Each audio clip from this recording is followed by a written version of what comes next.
Sveiki visi gimę po ožiaragio ženklu.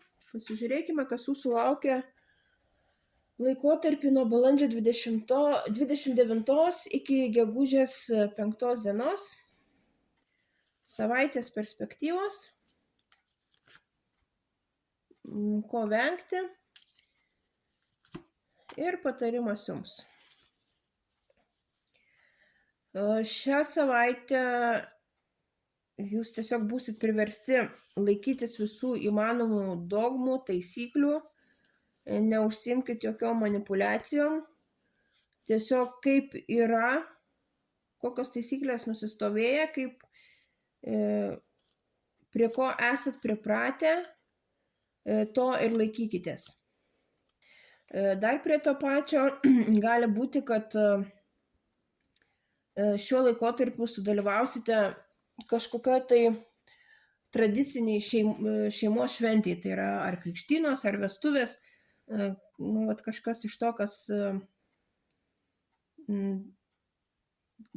laikosi tradicijų. Ko vengti?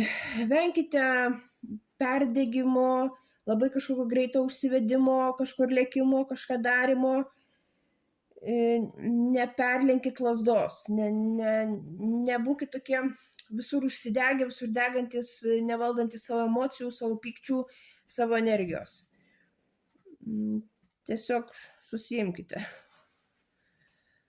Ir patarimas jums, tiesiog šiuo laikotarpiu leiskit savo išjausti jausmus, gal tie jausmai nebus labai tokie malonūs.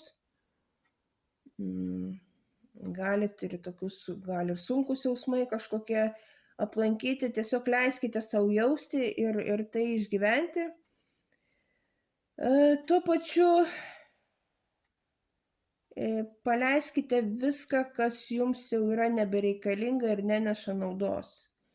Kad ir kaip būtų liūdna, skaudu, bet tiesiog atsisveikinkite su viskuo, kas išeina iš jūsų gyvenimo.